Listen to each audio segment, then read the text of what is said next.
Desmond, Vincent Daniel, and Porter Collins. And by the way, this is a TV first to have all these guys here at the same time, at the same table. So thank you guys for being here. Great to be here. Thanks for having Thank you. We showed a clip in the movie, so I gotta ask you, and I asked you this in the panel, how much of it was true? What do you think? What do you think? The book was 100% accurate. I would say the movie was 70.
Good morning and welcome.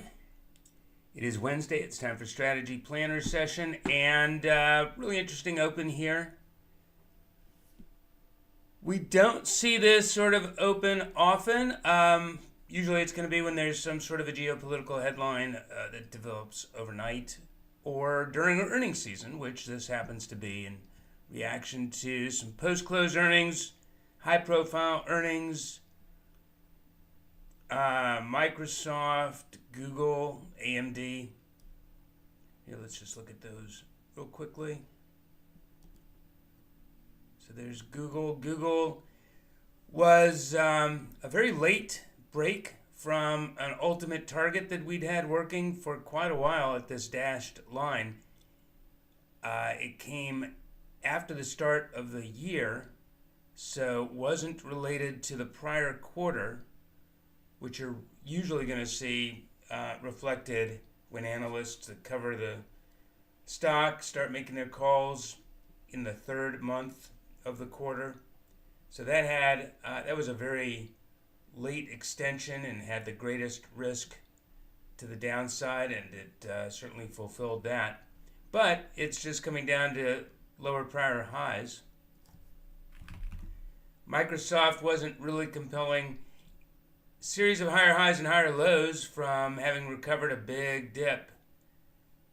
Sort of a cup and handle here, avoiding a downtrend.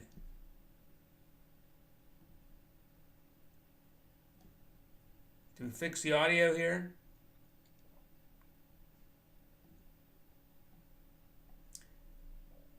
Audio check.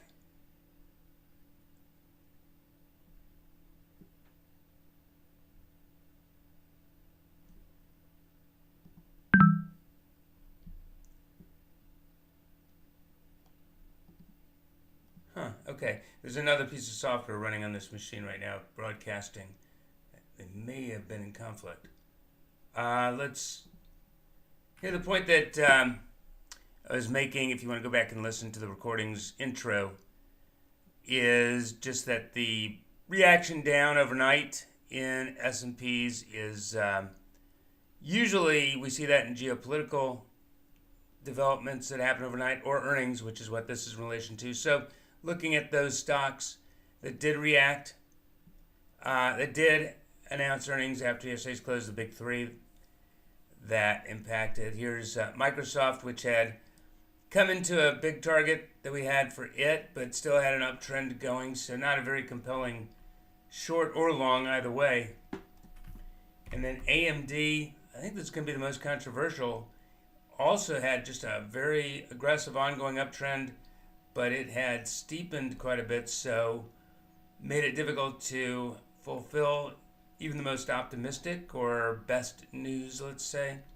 I see a lot of upgrades, by the way. A lot of, just looking at the news, a lot of firms that cover AMD that are upgrading or are raising targets. And this is always an interesting trade when you see the stock diverge from the analysts, and when you get a big influx of analyst comments and the stock still behaves opposite. That can put in a extreme. But that doesn't have anything to do with today. Earnings reactions in individual stocks, they can inhibit the market's action because managers have a lot of exposure and they don't know what their necessarily what their P&L is going to look like the next day, what their equity is going to look like, but and what they're going to be focused on. But ultimately, the market moves on. The stocks deal with the fallout. But it's interesting. We collapsed. Remember, the bias parameters are calculable from the cash session close at the cash session close, literally at 49.49. So the bias down target was met and held at the Globex Open. After 49.49, intraday or post-close, it extended to 49.33. The bias down target this morning is 28. That was pretty solid support and now pretty solid resistance. It's not as predictive. If 49.28's bias down target fails to hold at 10:15 when we enter the bias window, that'll renew the bias down if it's being probed. And the next lower attraction would be in play, which will depend a little bit on the overnight input. So I'll post that as we get through the open, what that would be. It has a lot to do with the intraday. But if you notice, even with the overnight extension, there's Monday's late surge. That's that explosion higher that we were prepared for, because we had the entirety of Monday, both morning and afternoon bias windows. No bias windows had developed without touching either bias signal. That's how complacent, if not anxious, the market was. But it hovered into the bias window, the afternoon bias window lapse at 2:30, right at the afternoon bias up signal. And then when that constraint was lifted at 2:30, just exploded higher. That's been retraced, and that's it. All that selling pressure expended, and the trend isn't even reversed. So here's yesterday's intraday range, which was basically an not inside day, but contained within the overnight range. So kind of the inverse of what had led to Monday's explosion higher. Not that bias signals weren't touched, but 2 consecutive no bias signals as well intraday, within at least an overnight range, not within three prior sessions ranging sideways, but within a prior extended periods range. So the same kind of not complacency, but anxiousness. Now relieved, now satisfied. There's some momentum to it, but there's not a whole lot of momentum when an open gaps from one end of a range to another. And we're not actually gapping from the upper end of the range to the lower end of a range, but we weren't, it wasn't so long ago that the market was at the upper end of the range. That is the last hour, yesterday's final hour coming out, or the proxy window that had failed. If that had been entered at 320, or just entering the final hour above prior highs, or if the 320 proxy window exit were above prior highs, we would have, all of this would have been in reverse. That's how optimistic the market's intent would have been. Strong-handed optimism. It wasn't necessarily the opposite, just that those potentially bullish setups didn't develop, and that created the risk. But that's a lot of selling pressure, and it's not even strong-handed selling pressure. Strong-handed sponsorship doesn't wait for the last minute. It doesn't wait for the news necessarily. It is either hedged or its exposure is already weighed to its expectations, which tend to be higher quality. So we're going to be greeting the open having gapped from one end of the range to another end of the range, or an end of a range to an end of a range. And once we get through the first 15 minutes, that's it for the overnight influence. The first 15 minutes of volatility, first 15, is a handoff from the overnight crowd to the intraday. It's either reinforced, or there's 3 choices: that, or attracts counter-trend sponsorship, or its influence is done and the intraday hasn't formulated anything new. The valuation is agreed to. That's actually not that unusual in the gap from one end of a range to another. That momentum doesn't tend to carry. So we'll see if we get through the open. It wouldn't be surprising, not that I'm making this call, but it wouldn't be surprising if the open were back above the bias down target, even back above overnight highs. There are catalysts. We do have ADP. This is Employment Situation Report week on Friday. So we do have ADP reporting this morning at 8:15.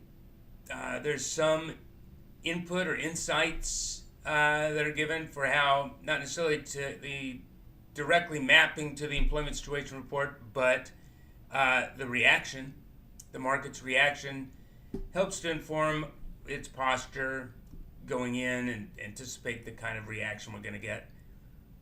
But it is influential.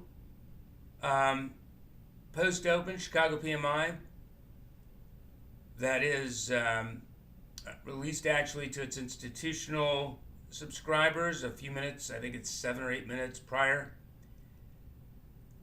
One of the few reports that the market reaction to the institutional release can be duplicated by the or at the retail level when it's released. And then later this morning, I mean, whatever is in place or in play as far as momentum, targets, trigger the bias, renew the bias, hold the bias, return to the bias, signal, whatever it is, it's going to be difficult attracting stronger handed sponsorship after the first hour, after the first 90 minutes, definitely, until the FOMC announcement, the policy statement, and then Powell's Q&A at 2:30. Look for volatility to expand incredibly, and this is the most opportunistic window or windows that we have. It's great. The signals get a lot of opportunity to form and express, meet their objectives, and either extend or reverse. So a lot of activity this afternoon, of course, but we might get a lull from mid-morning through the noon hour more so. But we'll go through that, of course, as that's as those windows are coming in, as the reactions to those events develop. But the point is, what earnings did. This is a reaction. You might look at this and think, well, those events are, look at the pessimism going into those events. It's certainly pessimism going into those events, but it doesn't have anything to do with those events. Probably price action was restrained. We certainly looked for yesterday afternoon's rally because of the afternoon, the post-close earnings coming out that was paralyzing price action for that anxiousness. So being at one end of the range, which the bias defined, was likely to return to the other end of the range. The attraction was to prior highs. We literally got to the overnight high. Target met. But the reaction, all that was earnings related, nominally related to anxiousness ahead of this morning's economic reports. So negative news from those reports isn't really discounted here. The pessimism, this pessimism isn't necessarily from those reports. But here's the catch, is that yesterday morning's economic reports did react unfavorably. So we have, this is an interesting setup when it occurs when there is a week loaded, a calendar week loaded with economic reports through the week. And except for Monday's Dallas Fed, there really wasn't much. But Tuesday, Wednesday, Thursday, Friday this week are loaded with high-profile, reliably influential reports. And Tuesdays didn't react too well. If this morning's don't react too well, that is going to start getting the market to discount more negative reaction. So we're very interested in seeing how the market reacts. This morning, to the economic reports, and both pre-open and post-open. That'll give us some insights into FOMC. Get a bounce ahead of FOMC in that kind of environment. You know where we're going to stand going into it. But right now, it is anyone's game. So there isn't really an attractive setup at the moment. Meet back here at 9:15. But those are the basically parameters that will be, or the filter that will be viewing the market through at that point. Just to back out the overnight, get a bigger picture view here.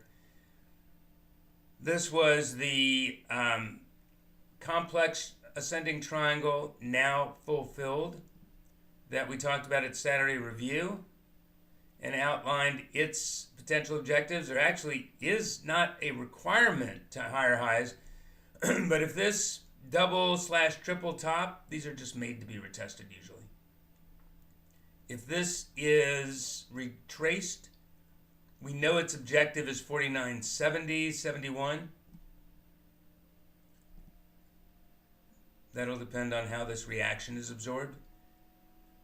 Because there was also a double top forming, and if or when the triangle's influence lapses, this double top will want to be satisfied with a swing down. Remember, the market isn't out to dissatisfy as many people as it can, although that tends to be the case at any given time because it is making the rounds of satisfying as many sponsorships as it can. It just has to do them individually, so everybody else feels left out at that moment.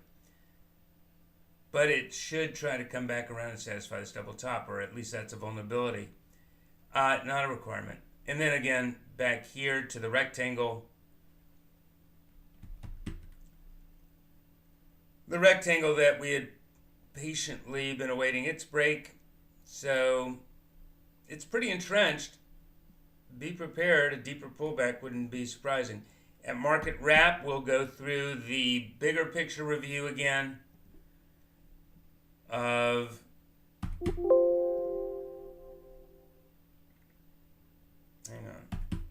of the ES versus NQs versus Dow, which is not bullish at the moment. Let's look real quickly at other markets. So the euro, tracing out this channel, any one of these touches.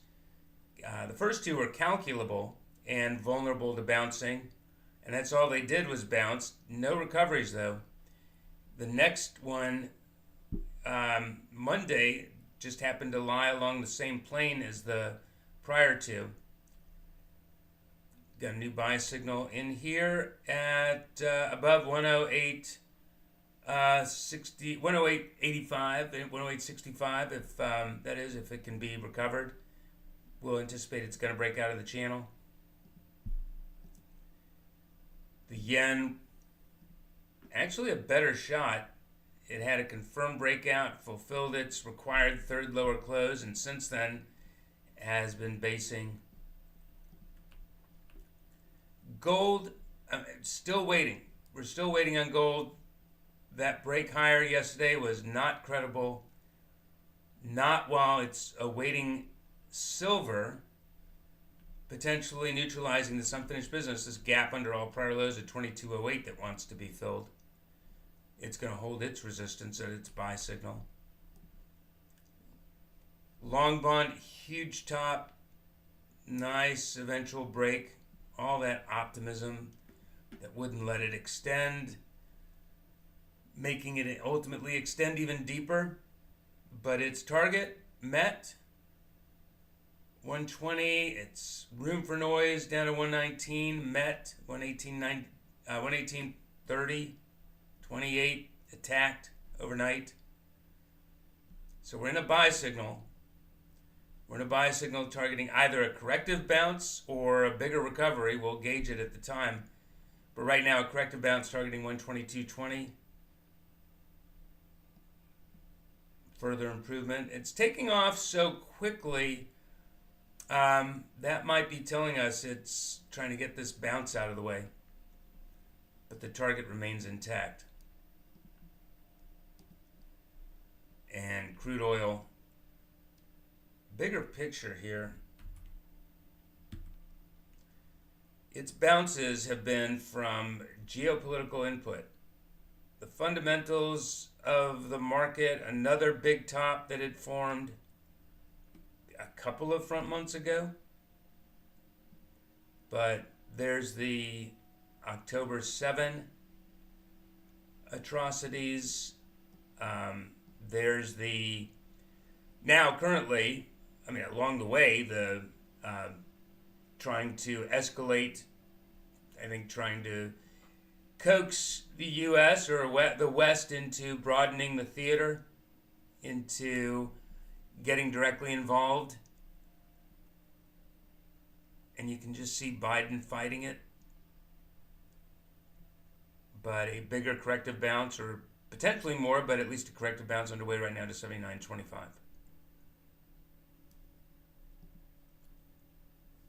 And then Bitcoin.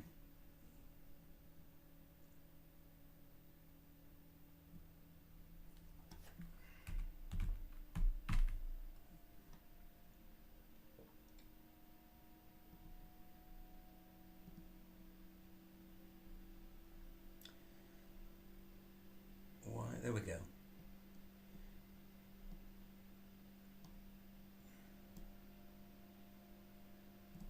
All right, so Bitcoin's 31,100 down to 38,000 target.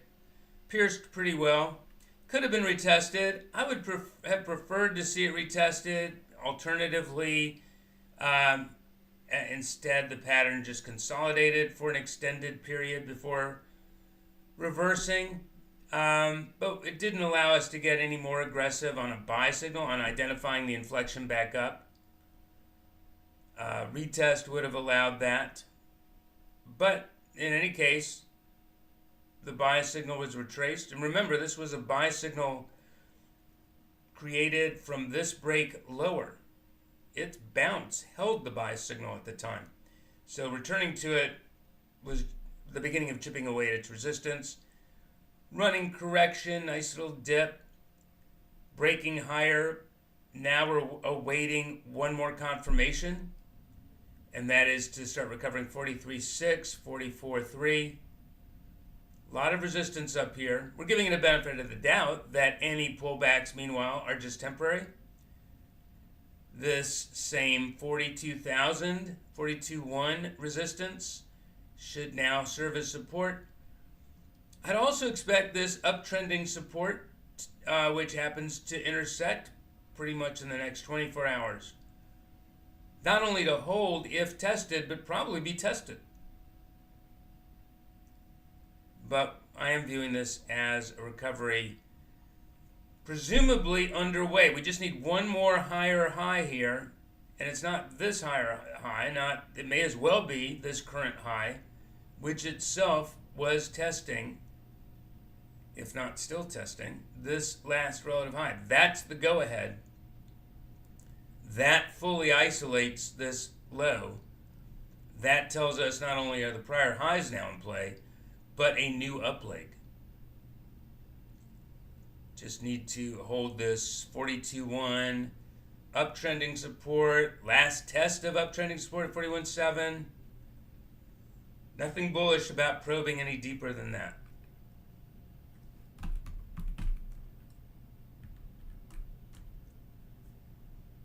Ethereum, which was late in joining, is a little overdoing the downside.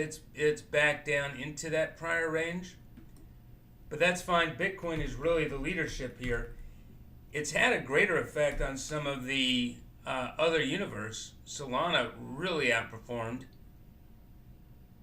Almost a straight line up, while Bitcoin was arguing with it a little bit. So it has created in that effort some much stronger support. But nevertheless, everybody's in sync. Solana got right back up to its prior highs. Basically 104. Tested it. May have created a position of strength that gives us a high degree of likelihood for the pullback to be contained.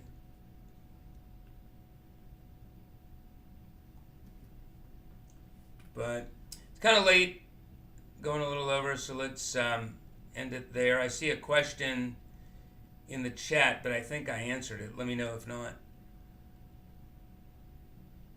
But that is it. Meet back here at 9:15 for pre-open update. Good luck today.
All right, good morning and welcome. It is Wednesday. It's time for Strategy Planner session, and really interesting open here. We don't see this sort of open often. Usually it's and actually a better shot trying to get this bounce out of the way. Bitcoin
Just confirming that the strategy planner pre-open update, that it has gone out, that it has been received by members. If you have not at this moment received it, the email alert, please let me know. If you have, let me know as well. Just post it right here in the chat.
So there's a question based on the reaction to the to ADP. Is ES now repriced based on those reports and not as much on the earnings from last night, or does it still need to wait for the open to determine that?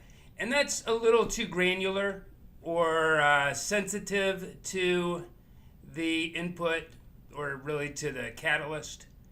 It's not the knee-jerk reaction. It's not even the settled reaction. It's whether the next timing window produces any kind of a pattern that suggests that the knee-jerk reaction has gained traction. So we still need to see what the intraday crowd does through its next timing window to assume, and it's all an assumption, since there's a lot of catalysts, motivations, to even begin assuming that the market is pessimistic in reaction to the earnings. Could be just the knee-jerk reaction of the weak hands. I want to know what strong hands are doing. So we've got to see a little more behavior.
All right, good morning again. So, a lot of volatility introduced into the market pre-open. There's ADP's reaction, knee-jerk reaction, and that resolved in fresh lows.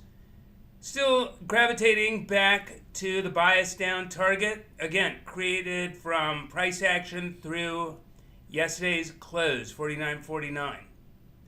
And pretty attractive to price action. We can treat it like a bias signal where if it's not broken, if this isn't what it looks like at 10:15, instead recovering, well, we might anticipate a bounce to the bias down signal back up to the signal itself. Pretty much though, this has just been sideways ranging, so there's going to be some attraction to the overnight low as well. Here's the deal, if post-open buyers can avoid retesting the overnight low, but in its place produce some meaningful recovery, which at this moment measures out to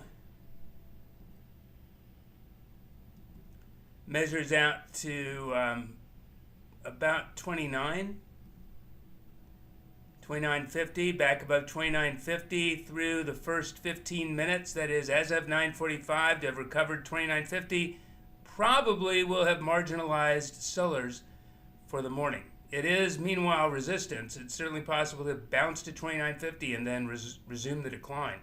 That's one way for buyers to take control. Another is to let sellers retest the overnight low, and then for buyers to absorb that, to retrace it through 9:45.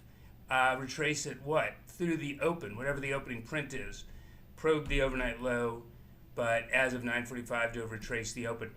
That's another bullish behavior that we'll be looking for. There's a couple of others, but those are the likelier. And then as far as downside, just exiting the first 15 minutes under the overnight low is bearish. But I don't have any immediately actionable setup because ultimately the overnight has just been ranging sideways. So we can't give any initial early acting sponsorship any greater benefit of the doubt. But as far as what I'd be willing to sell in anticipation of fresh overnight lows or probing the overnight lows, which isn't really a reason to get out of bed in this case, just the implied odds, the potential that buyers don't absorb it. That's basically under 23.25 right now. If there's a post-open bounce, I'll be able to raise that. But right now, 23.25 is the line in the sand that suggests at least fresh low under the overnight low. Maybe it gets absorbed. Be aware of whipsaw. Or we just start ratcheting down to the next lower attraction. All right. Any questions, please ask. I'll be right back.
All right. Any questions? Any comments?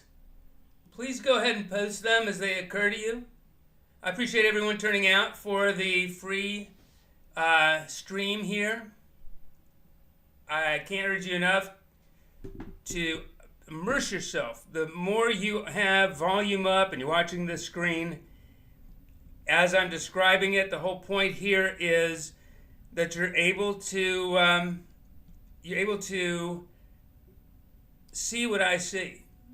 And gone to great lengths to be able to work out different jargon, different sequences, different ways of presenting, but none of it matters without immersing yourself in the live action, all of it in a live context as price action unfolds, as well as asking questions. If something occurs to you, it's probably occurring to several other people too, and it's a big race to see who posts, not who posts first, but who posts at all, and usually everybody loses, thinking somebody else is going to ask, or it's not even that great a question. But there is no bad question here. Every question's been asked once or 100 times, and they're all equally important.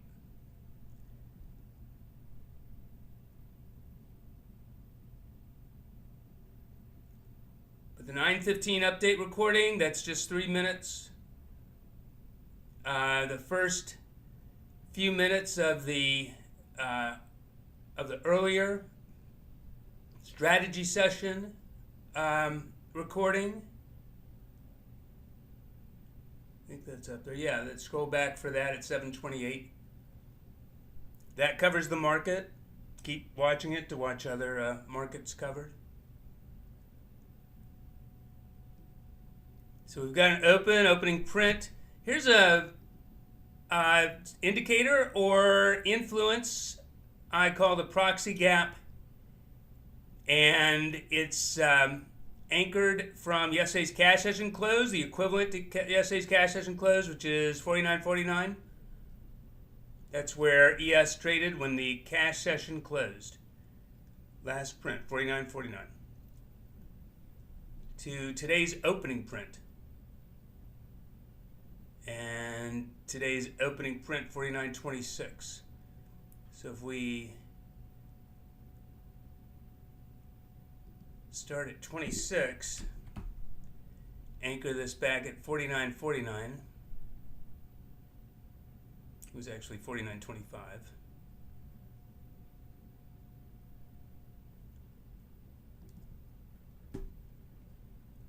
We come up with two measurements. I mean, there's a lot of measurements, of course, on lower lows.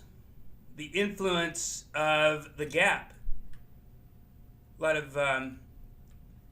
of anticipation that a gap back to the prior close is going to be filled at some point. And I don't agree with that, but I'll tell you what is filled quite a bit is the proxy for that, the 61.8% retracement, which is 49.40. So, and there's its counterpart, by the way, the 38.2. So, the 61.8% of the 61.8%, 49.38, the 61.8 of the 61.8. That's my working target, working reward. If I'm looking at a risk to reward ratio, that's the reward component. And maybe we get there, maybe we don't. Maybe it's an attraction, so it can certainly help to attract prices higher. That's really all I care about. If we get there, there's certain other expectations or plans. But that's what I'm going to gauge. That's about 11 or 12 points here. So that's what I'm going to gauge my stop against. Now, I also need the stop to make sense versus the pattern. But if I just buy blindly at, well, it's not helpful any longer, but at the opening print 26, anticipating that at some point price is going to crawl its way back up to 38, 12 points. What's my risk to reward? What's my trading plan's allowable stop? I can compare that that stop I can compare against the reward, say a 1 to 3. That would suggest I could take 4 points of risk. I really don't want to take 4 points of risk on a trade, but just as a practice to understand how the equation works. What I really want to do is identify when the market is telling me it intends to extend to 38. So the first thing I'm doing, and let's go ahead and get our 3x3. If you watched or attended last night's primer,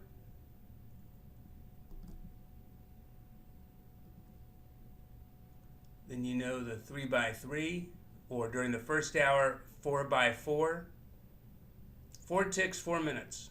As soon as my inflection is pierced by at least 4 ticks, 4 ticks during the first hour, 3 ticks any other time of day, we start a countdown of 4 minutes.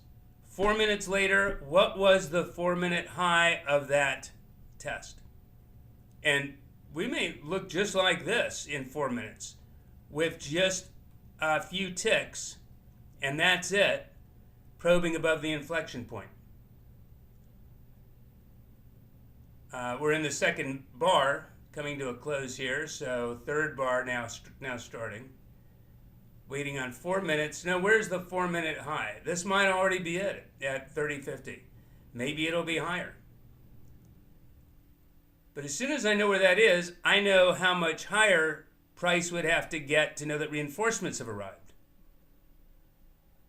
And when reinforcements arrive, I'm going to expect a specific kind of price action or behavior, more reflective of actual reinforcements, a little more aggressive, having chipped away at resistance.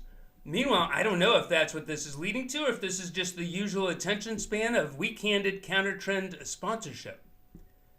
We talked about that last night. Weak-handed counter-trend sponsorship. The usual attention span of weak-handed counter-trend sponsorship is 3 or 4 minutes. 4 minutes during the open, just to pad for. There we go. Just to pad for. Let's see what happened here. For a little bit of extra noise.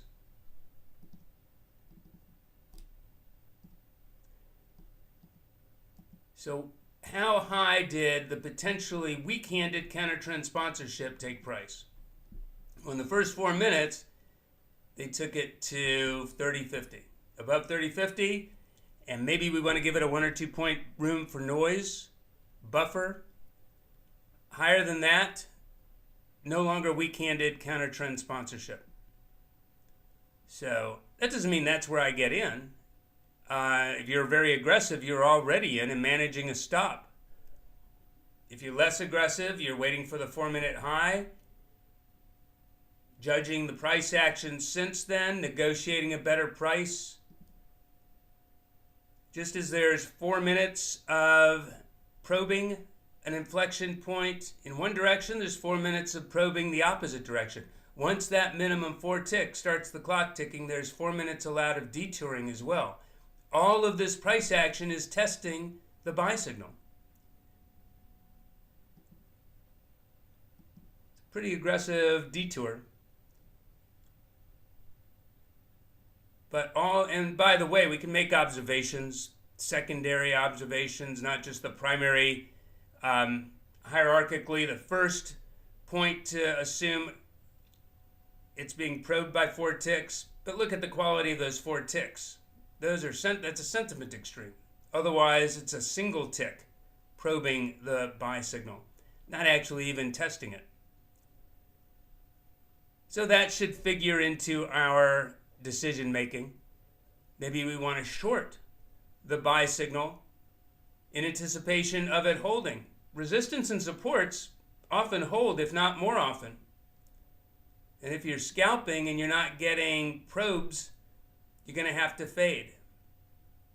And as the market's trying to find its legs, if we don't have immediately actionable inflection points, we definitely want to consider waiting for them to establish that they've attracted reinforcements, or consider fading them until they do. You can always stop and reverse to long. But right now, I don't consider this to still be in the process of being tested. We're waiting for one or the other to be probed beyond its first 4-minute test.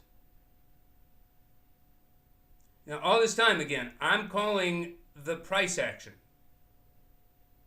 And I'll outline different tactics that can be considered.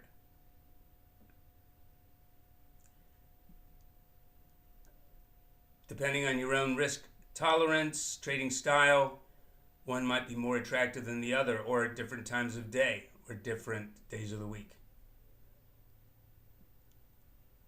But where a trade is put on may have nothing to do, or may be totally contradictory to the price action. In other words, testing a buy signal, short. We're never going to have enough time to go through everything, all the considerations to make, which is why initially I urge using virtual trading environment. Now we're testing a sell signal. Minimum 4 ticks to start the 4-minute countdown and establish what these potentially weak-handed counter-trend sellers are able to accomplish during their attention span. It's also the attention span of strong hands, although in the first 15 minutes, not a lot of strong hands. But any other time of day, this is also the attention span of strong-handed buyers, not just weak-handed sellers. Strong-handed buyers, strong hands basically are patient. They're letting weaker-handed sellers expend energy, all their energy, so they're easier to overcome. And by the way, they'll have driven price down to more attractive levels.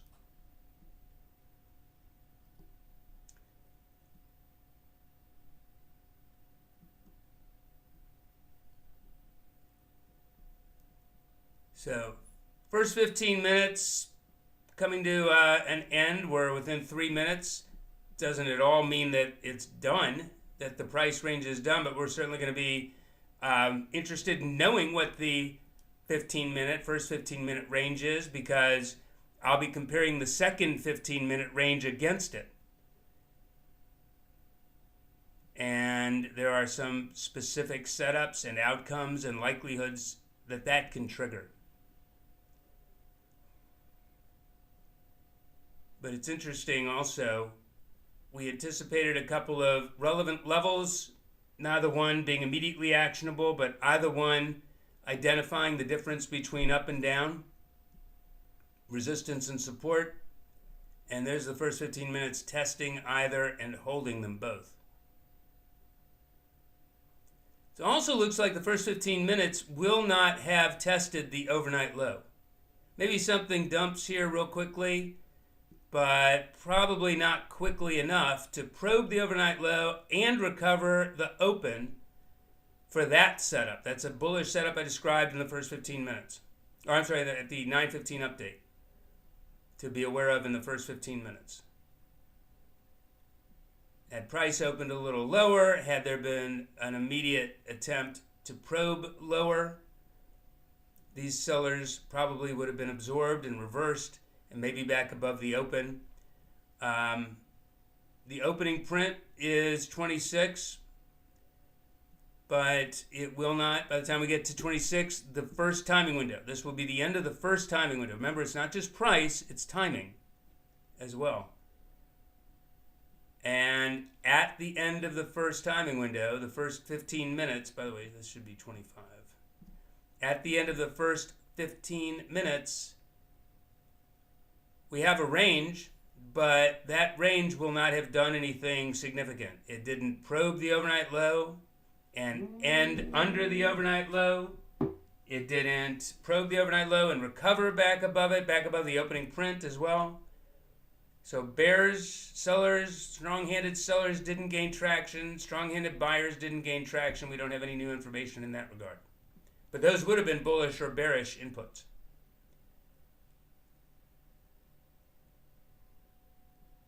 So I'm going to be watching the first 4 minutes, probing the sell signal. There's its low being probed.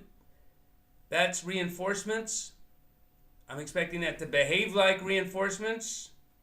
They've chipped away at support. They've attracted fresher sellers. That doesn't mean they're going to be successful, but rather than just monitor their reaction, their detour, I can turn their detour into a buy signal. If those first 4 minutes now following through, these reinforcements,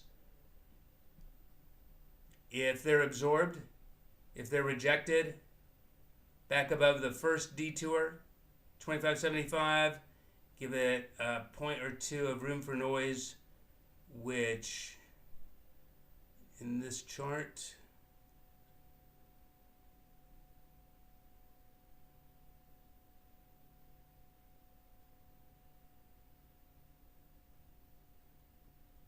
works out to 26.50.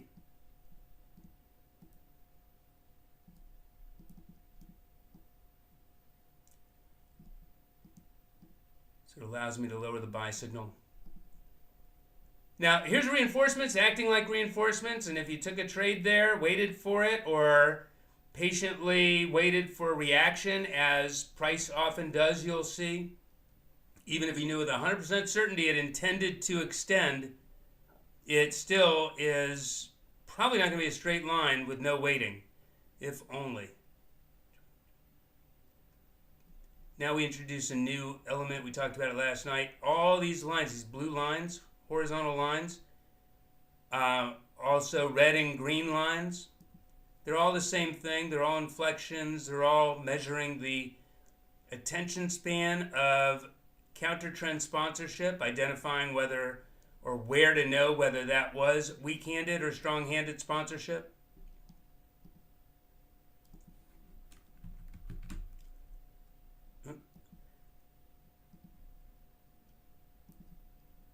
So this is a reaction limit.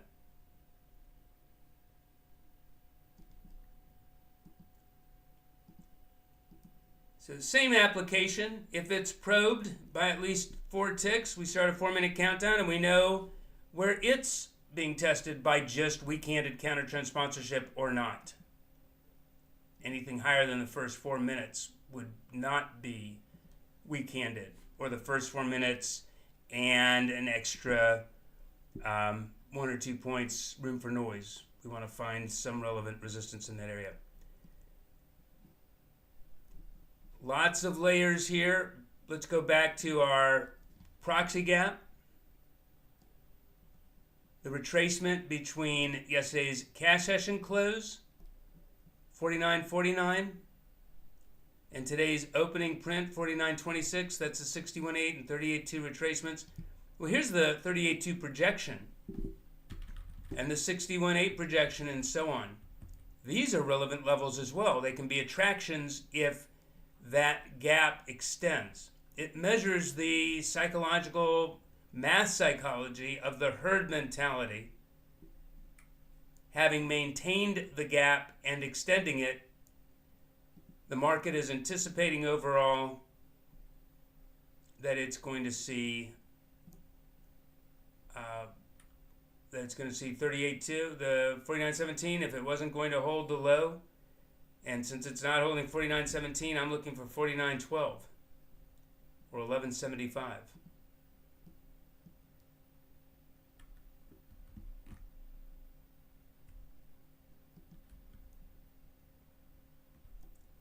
I'm going to lower my bounce limit because I'm not married to 49.12.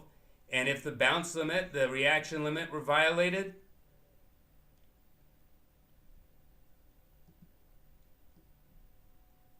the bounce limit is 18.75. Start probing the bounce limit. Probe it for minimum 4 ticks, whatever the 4-minute high is. 1 or 2 point buffer, room for noise above it. And I'll know that sellers have lost, buyers have gained. Sellers could still reinstate. And there aren't 2 directions, there's 3 directions, and you have to go through the middle direction So we don't move from sell to buy. Sellers have to lose traction before buyers can then gain it.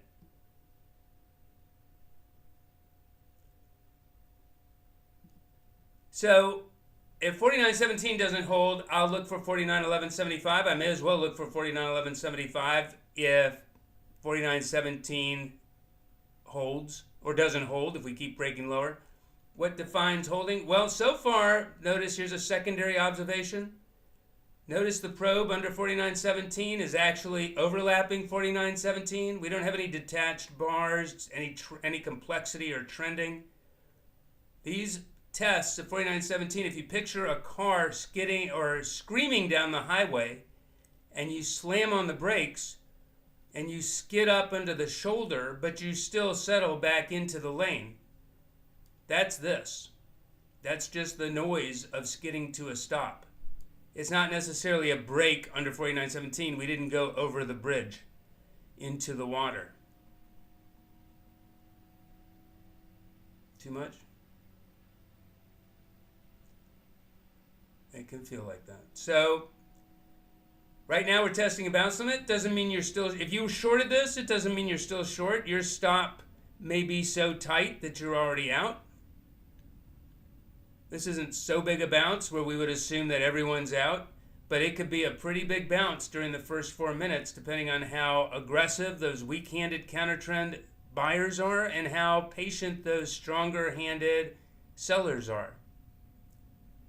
Once we know the 4-minute high, we can apply that to some other tactics, but right now we're just monitoring as far as the chart analysis and analyzing the strength of this trend and the durability, whether or not it's intact. We want to know where the 4-minute high is so we can know how much higher represents its failure. How much higher is violating, not just testing the bounce limit, but violating it and allowing for a buy signal to trigger.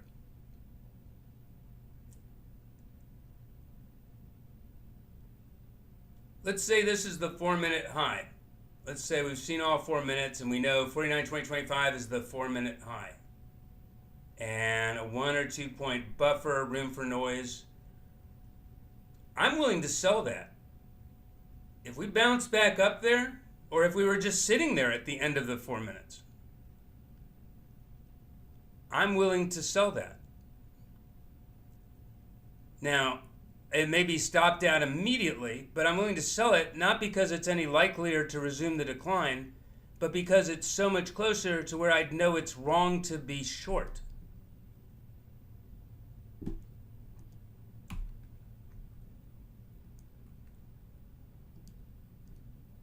So here's risk to reward. If I have a 100% degree of certainty that this bounce limit has held its test, but we're already trading back down 4 minutes later, 4 minutes after the first probe, after the clock started ticking, we're already back down to the origin of the bounce. I guess I could use that information to add to my short or re-enter if I'd been stopped out. What I prefer is to patiently wait for a little better risk to reward. Since I know that 1 or 2 points higher, depending on what the specific price action merits, but 49.2025 was the high. I can tell you right now, if this is the 4-minute high, which it seems to be,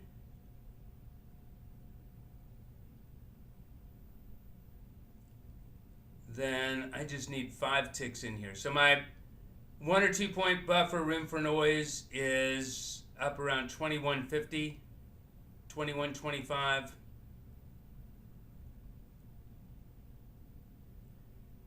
It's actually 21.75. I'm going to get very aggressive on my buy signal at 21.75. Above 21.75, start printing 28. Not only will the bounce limit have been exceeded higher than its first 4 minutes, violating the bounce limit, suggesting, hey, weak-handed or not, those buyers attracted reinforcements, so detour or not, the trend has likely shifted. Otherwise, I'm still short. If I get the opportunity to add to my short and then stop or stop and reverse to long, that's fine, so long as I can do that as close as possible to where I'd know it's wrong to be short. I'm willing to add. I'm willing to re-enter.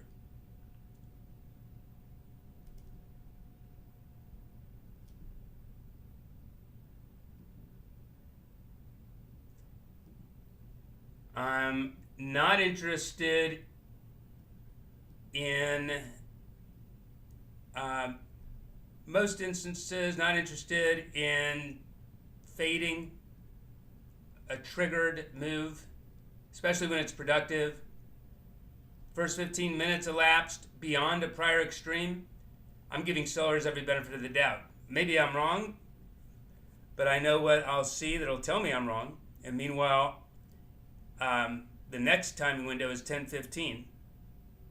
It's sure looking like we're going to renew the bias down. In other words, not only is the bias down signal going to trigger at 10:15, but the bias down target looks like it will have been exceeded. That's not a high confidence statement. We're 20 minutes out from 10:15, but right now, bias down target not looking very good. Which means this morning makes bounces likely to fail. So I'm going to trade accordingly. Different things may develop along the way, secondary, even tertiary observations. Here's a pattern that's developing. This is not primary, but it's secondary at least. Symmetrical triangle. A symmetrical triangle is an interesting pattern. One of its properties, not 100%, but often, it will break falsely in one direction and reverse more substantially in the opposite direction.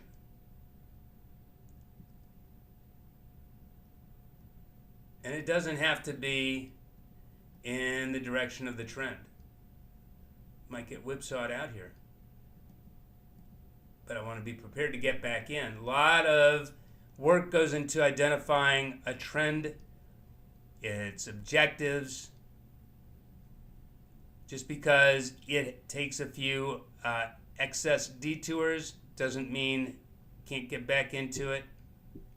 Now that property I just shared about a symmetrical triangle, it's a tendency. It's not 100%,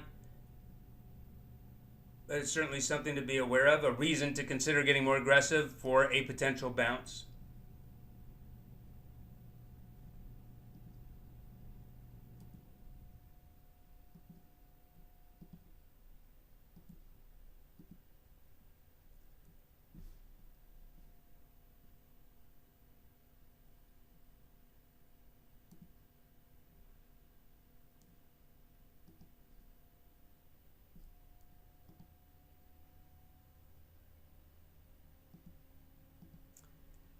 Question also looks like a bear flag.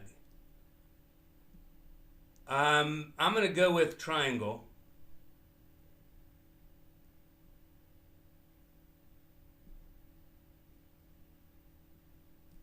Flag, I would expect higher highs and parallel higher highs at that.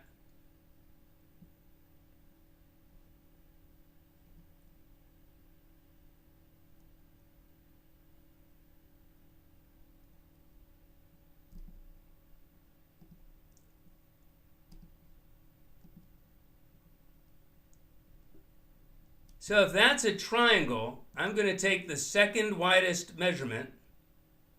There's the widest measurement. Here's the second widest. A lot of choices here. I can start from the highest tick to the lowest tick of that move and expect 61.8% to be influential.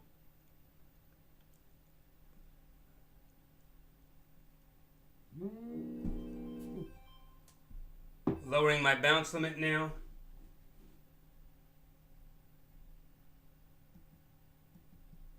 To 49.18.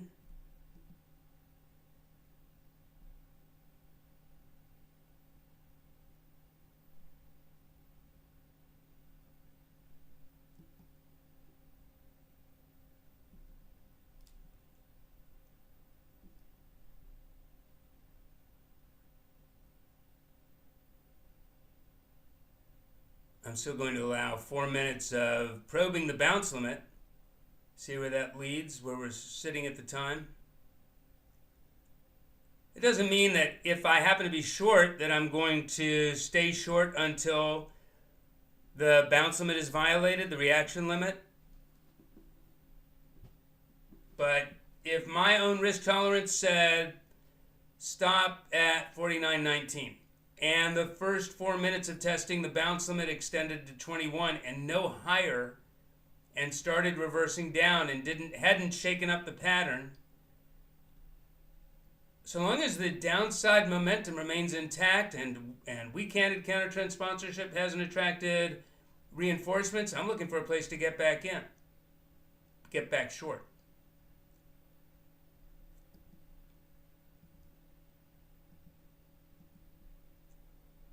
But meanwhile, what do we have? We have a test of the 38.2, only overlapped, consolidated, probed lower, and by the way, bouncing to it as resistance. Now that's complexity. That's looking like it's extending to 49.12. Any new money added here, my potential reward in the risk-reward equation, 49.12 or 11.75.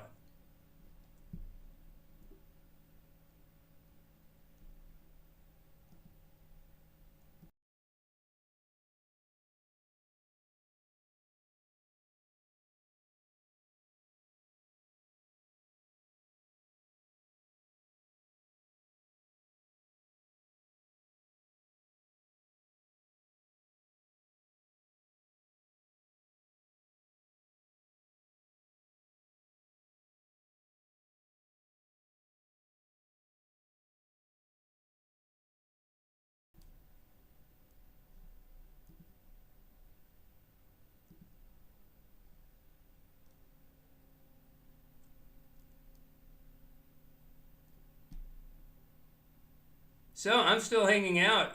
My next target is 49.12, 11.75.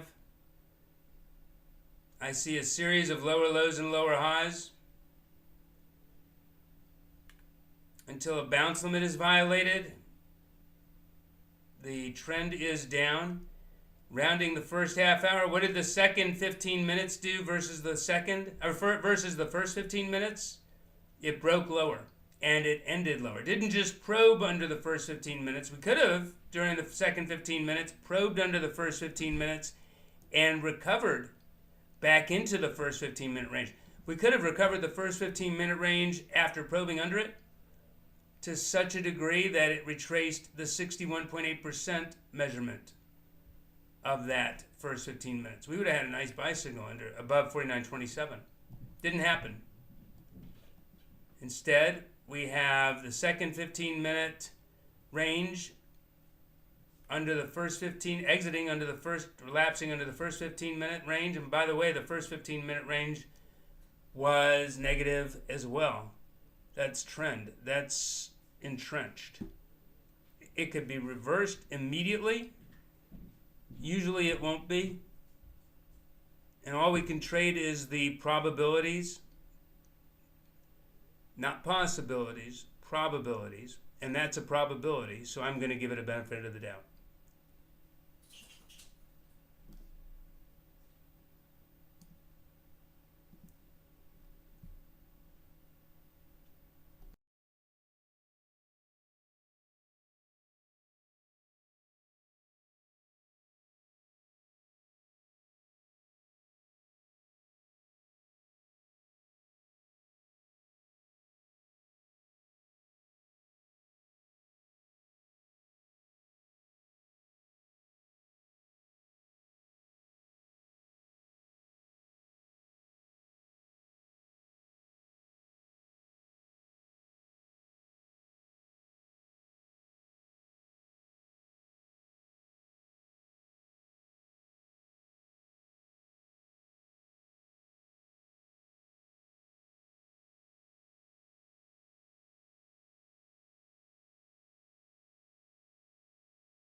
So if you're in the YouTube simulcast, again, any questions at any time, please just post.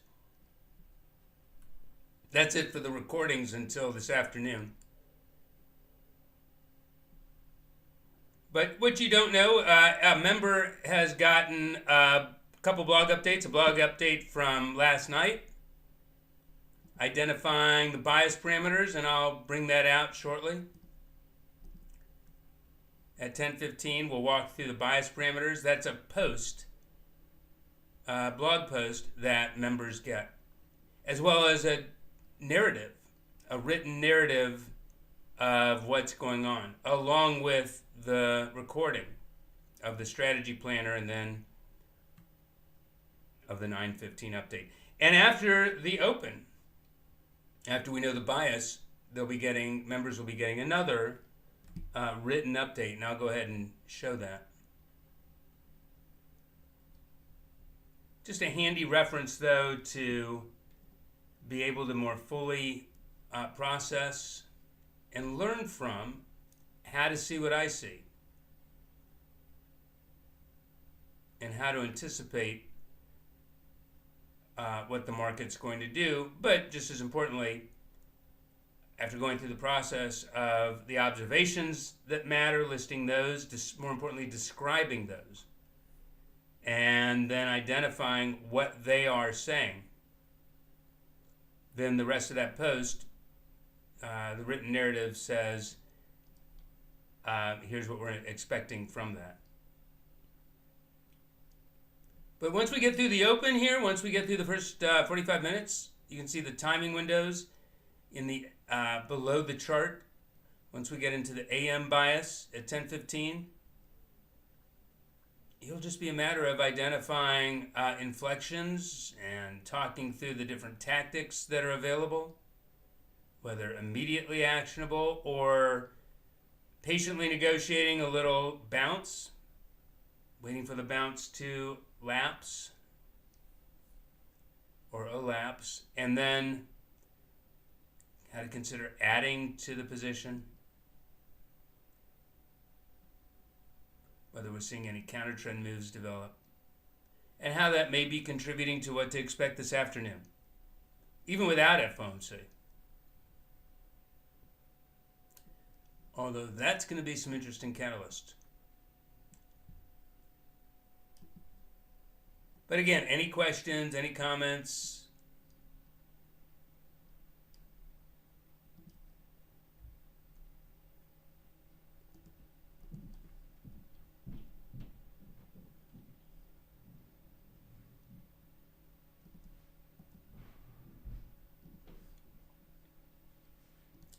So I'm going to go ahead and review the bias because pretty sure, sorry, hang on one second here.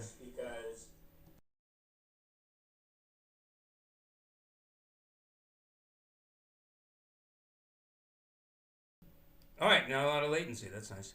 So I'm going to review the bias because pretty sure we're going to be triggering bias down. There's the bias down signal. I don't think we're going to recover that by 10:15. Pretty sure we're going to be renewing the bias down. That is, exceeding the bias down target as well.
So just to walk through, here's the bias post from the blog, this morning's bias post. It is created the night before at the close, basically.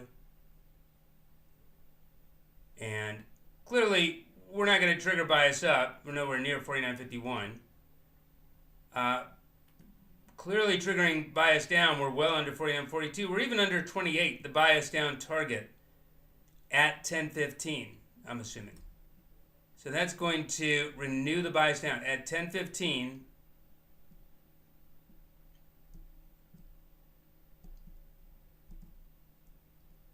Renewed bias. The signal is renewed by exceeding its target through its relevant timing window. There's some Fibonacci extension scheme from the renewed bias that projects through the timing window's lapse, through 11:30. 11:30 to noon, that's when the bias window is going to be lapsing. So during that window, we really want to sell bounces. It's a matter of identifying where a bounce is likely to peak. Give sellers more benefit of the doubt.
Three minutes out from 10:15. If we were trading anywhere near the bias signal, not the bias target, but the bias signal, if we were trading anywhere near it,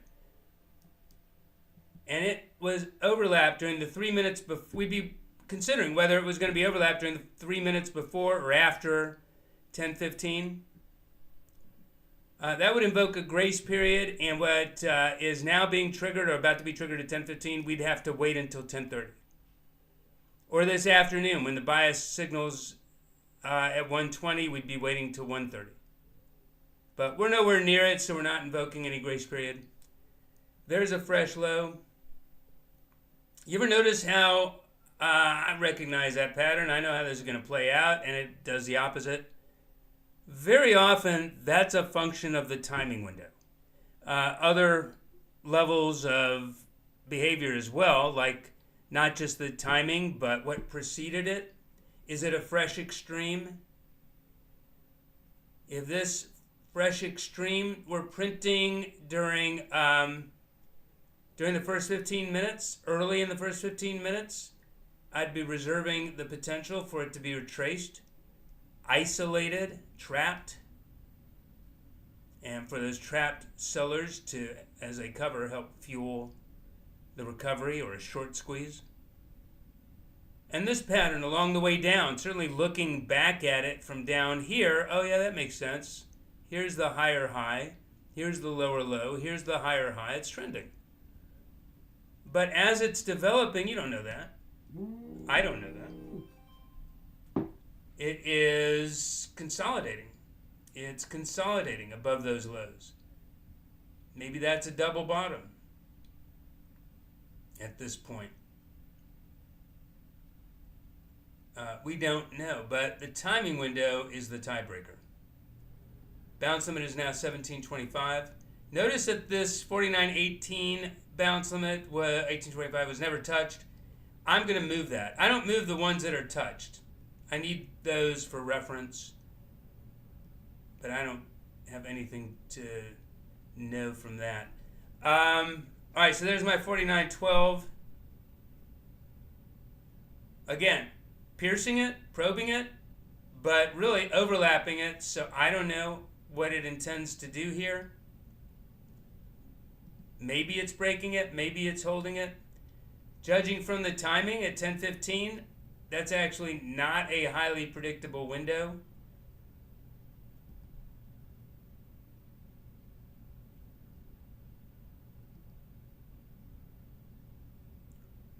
Bounce limit is 1450. That is tight.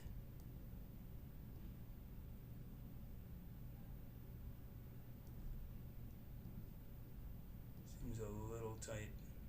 It's 15.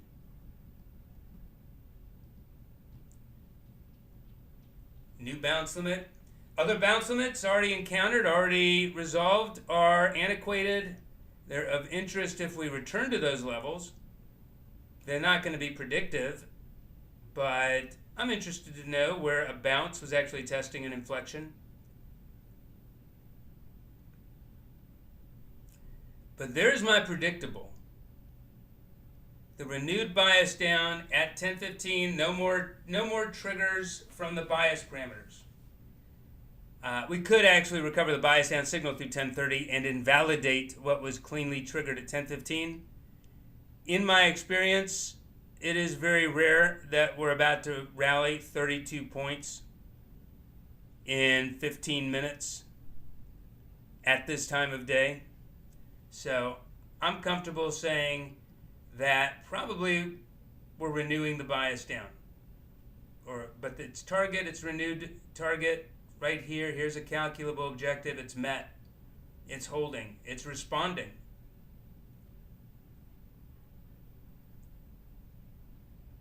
So if we're coming into an objective and at a timing window, as we just did,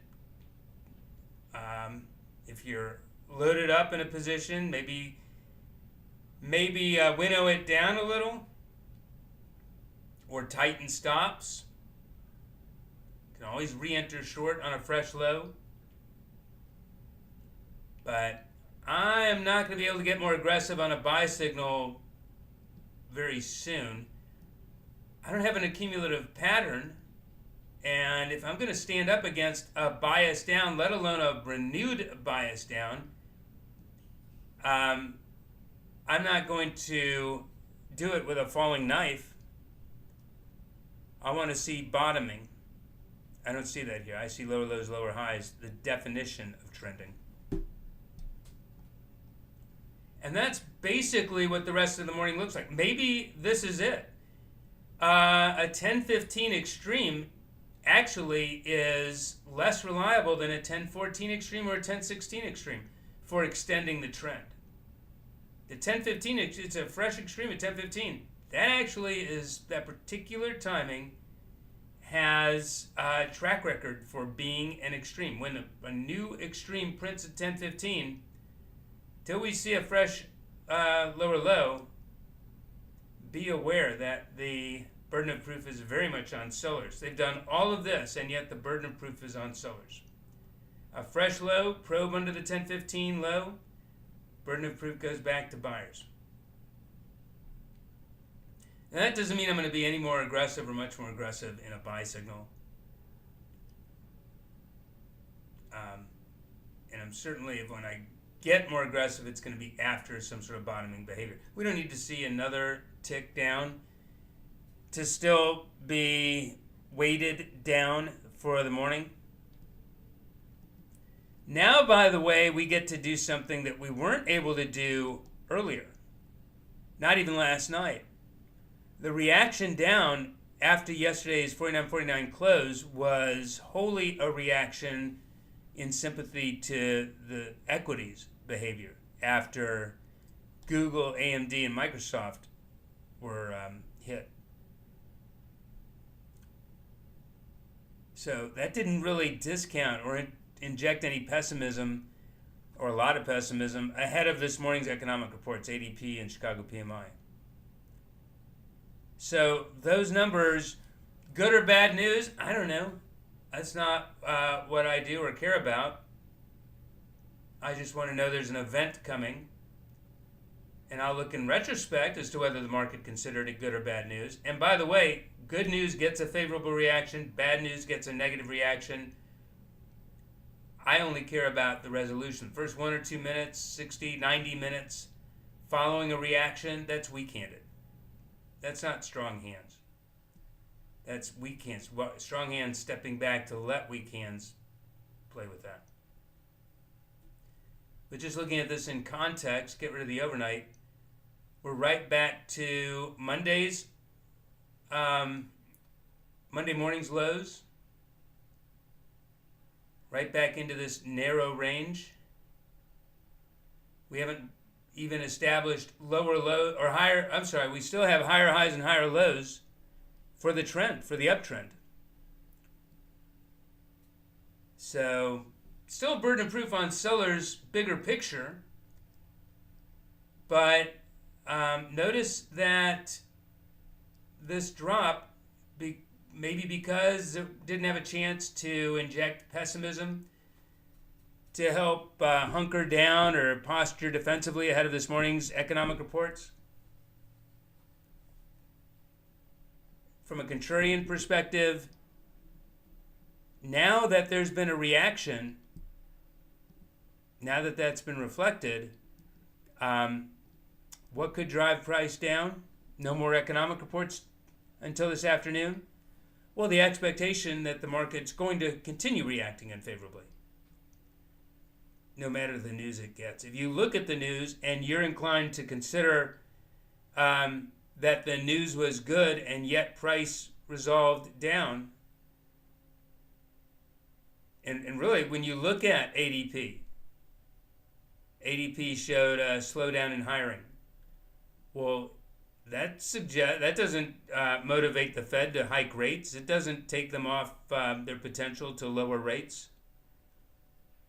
Good for the market, right? But the market went down. So if the market starts establishing a record of reacting unfavorably even to quote-unquote good news, then the market's not going to wait around for more news. It's going to start dipping in advance of and discounting itself in advance of that negative reaction that it expects to get. It becomes a self-fulfilling prophecy. And when that happens, that's a necessary phase or stage to go through before finally potentially being overdone and even bad news is discounted and can't drive price down. But we're on the precipice of potentially greeting FOMC with a negative attitude, whatever the FOMC does, and I don't think anybody's expecting it to actually cut rates. I'm not sure Powell is going to be necessarily dovish. So we can even build into what I just described, the anticipation that we're not even going to get a optimistic catalyst. So this renewed bias down that says in this window for the next hour, sell bounces. It doesn't mean you hold any kind of bounce, no matter to what degree. We can have some pretty big detours. The more the rubber band's stretched, the bigger the bounces, whether it's just temporary or not. That's not how you trade. That's how you hope. This is a trading room. So you have a stop in place, a resting stop that triggers regardless, based on your risk tolerance. Period. You can always re-enter short if your risk tolerance for that particular situation proved to be too sensitive. There are times where it will prove to be prescient.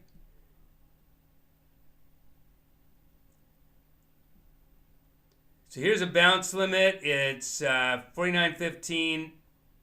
It's been pierced by at least 3 ticks. We're looking for 4 in the first hour. So that's not even the weak-handed counter-trend sponsorship. There's no clock that's started ticking down.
So this may be the low till that 10:15 extreme print breaks.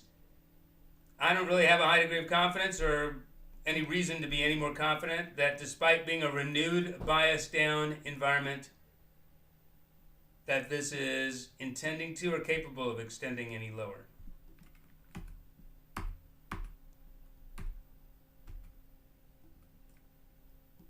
Here, let me put a info bar. So renewed bias down. Exceeding the bias target at 10:15 puts into play a renewed bias target. There it is. Now, had bias down triggered, but the bias down target not been met, that would have been unfinished business. After this morning, we would have expected some point coming back to test that. That's not the case. Bias down targets met. Renewed bias down targets don't qualify as unfinished business if left unmet. But in any case, this renewed bias down target is met. During the bias window, it's a no bias window. So there's room to bounce back to the bias down signal. Probably just to the bias down target being a renewed bias down.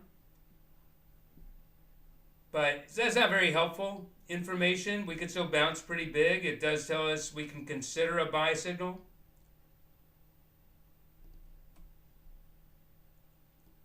But in a lot of instances where this is not at all, where we don't have anything so extreme through the first 15 minutes or 45 minutes when it looks like this, we knew yesterday morning, for instance, when we triggered no bias, that the balance of the morning would be contained between the bias signals. And we triggered it in the afternoon too. And we triggered it the day before and the day before that.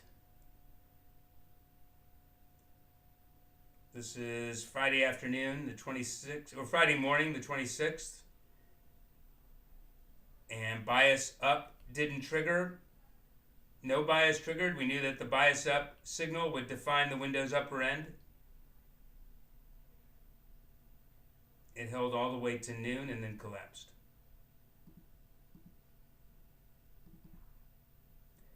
So very often the bias, maybe it's a little misnamed, it doesn't actually indicate a bias.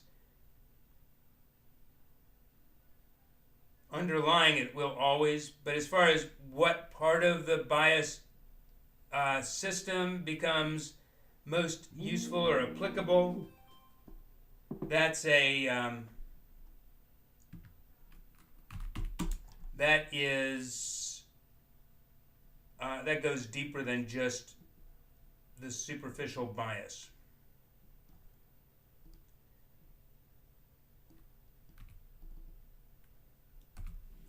And you don't need to learn it.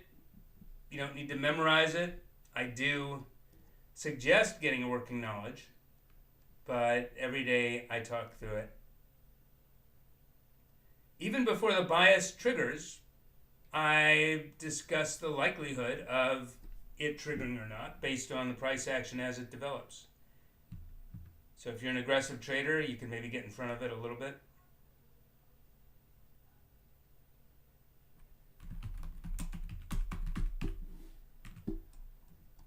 Alright, so I'm going to get the blog updated and I will be right back.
And there's the 1015 low being probed, reinforcing downside momentum.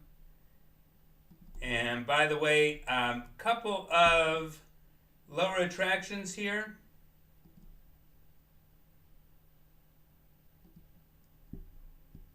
$49.08. Room for noise around $49.12, $49.11.75 at $49.08.25. Under $8.25, we'll have a high degree of likelihood, high degree of confidence of extending to $49.03.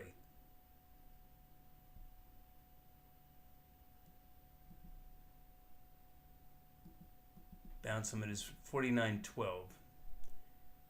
Now, even though the last bounce limit was never pierced by at least 4 ticks to start the countdown, it was pierced. So I do want to keep a history of that. Keep a record of that for me to glance at. But fresh low after 1016, I don't even care what RSIs are doing. Typically, if RSIs aren't making a lower lows on price, it's because they're refueling. They're not even breaking a sweat. But we're deep in a renewed bias down window. I'm not looking at a buy signal, other than to pretty it up a little.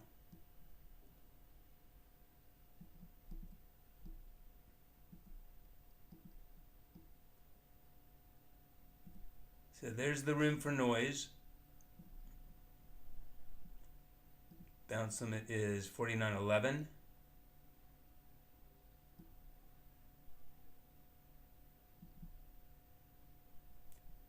If you want to put a stop above $49.11 or a few ticks above $49.11,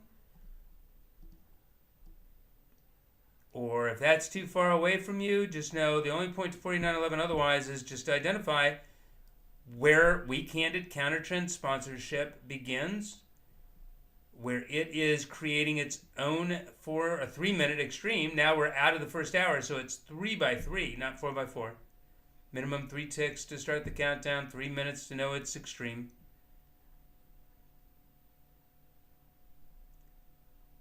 And where to consider taking action on that. All right, again, any questions, please ask. I'll be right back.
So, by the way, if you're just joining us on YouTube, on the YouTube stream, go ahead and subscribe so that you'll get an announcement when I reopen the vidiROOM. This will be especially helpful tomorrow when, of course, we're going to do this again tomorrow morning only. This is all day today, but tomorrow morning only. Usually we just do 2 consecutive mornings, but today, because of FOMC, I wanted to give you that opportunity, but tomorrow morning only. But join, or that is subscribe to the YouTube channel, and you'll get a notice when the room reopens tomorrow morning before the 7 o'clock call. And like it too. That does something. I don't know exactly what it does, but it does something for the channel, for its visibility. And if you appreciate this, I would appreciate that. Just like it. I won't tell anyone.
So I am going to show the YouTube room. If you're in the YouTube simulcast, I'm going to show you the blog posts that members are getting.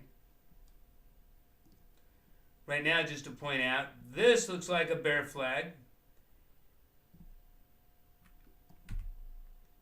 We may not bounce all the way back to its parallel resistance. And by the way, we could even overthrow it and still resolve down.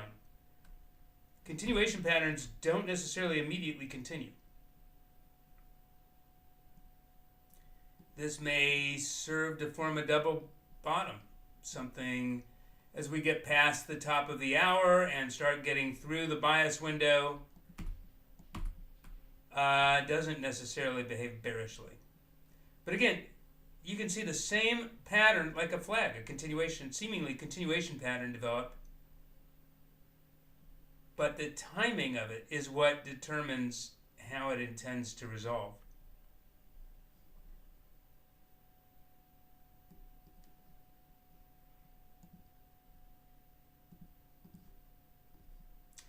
But I'm going to get a blog post up for members, just a narrative, a written narrative. That's part of the learning curve. Part of the learning curve is to immerse yourself live, hearing and seeing in real time as the bars develop, not looking back at fully developed bars and patterns and trends. That's just not possible to learn from that. But also to read just as many different pathways into the brain. Being able to read after the fact, here's what you just saw. Here's what was relevant about it. Here's some labels for it because it's probably not new and it probably has some reliably predictive behavior. And here's what it is. Being able to read that in that order after having experienced it as we just have. That's how to move along the learning curve. And within a few weeks, all these different layers, just to start seeing the different layers, to know there's different layers, to know there's different windows, but different layers of analysis and how they work together, that they can work together. And soon enough to actually be able to anticipate.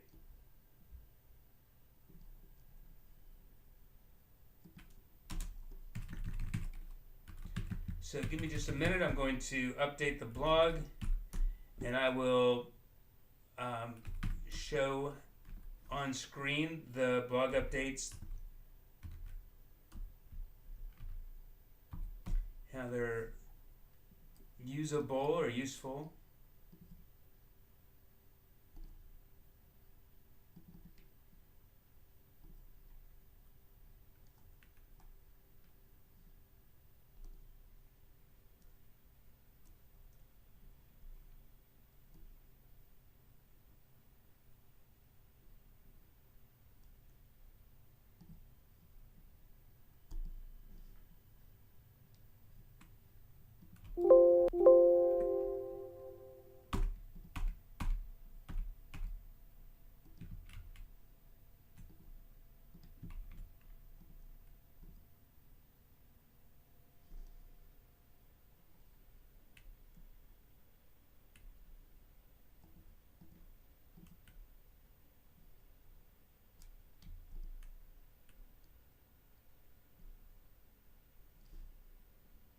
And by the way, if you want to join the mailing list on the site as well, that's great. But just to point out, that's not, at the moment, that's not where we announce the free simulcast on YouTube. We will be, and other stuff there too. So by all means, join it. And one more thing, this afternoon and tomorrow I'll be showing you a link to a specially priced membership $600 off.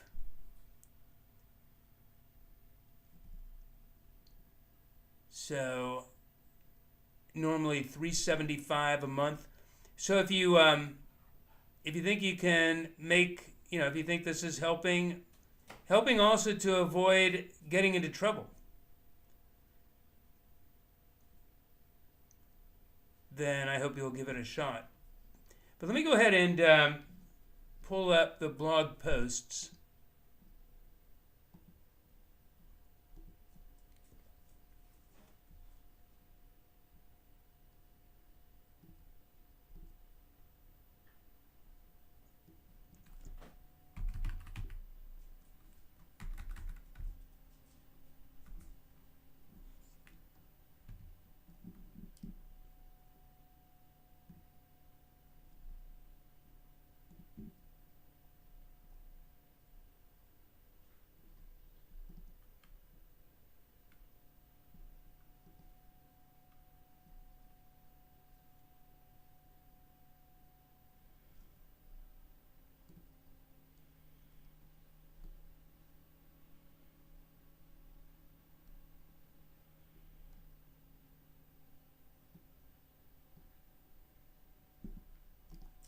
All right, so I'm just going to walk through the different blog posts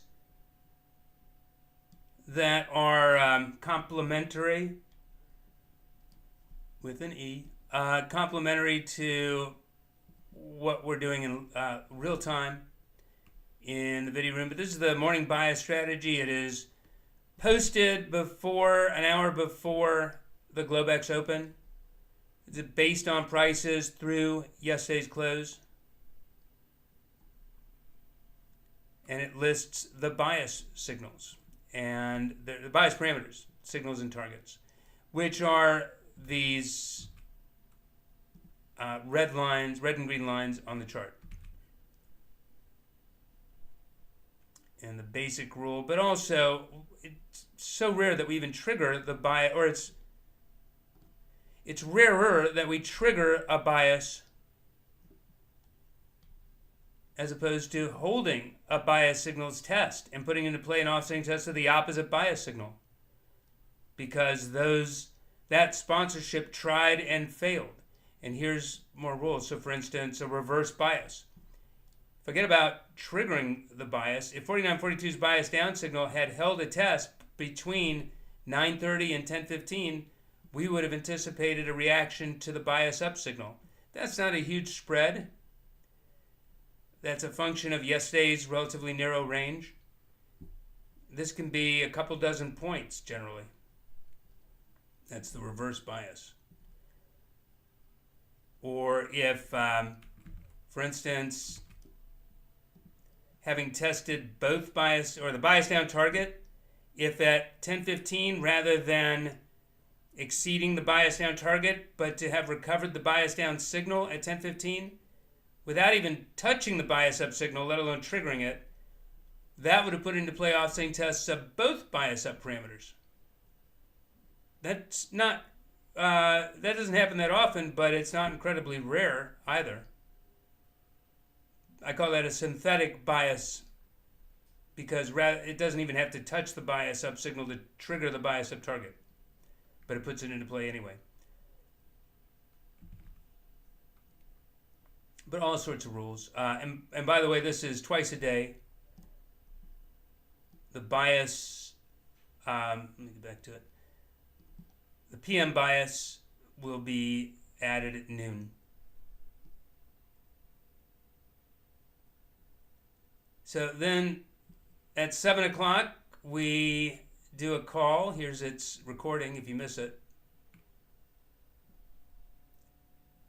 And also accompanying that link, if you weren't able to attend,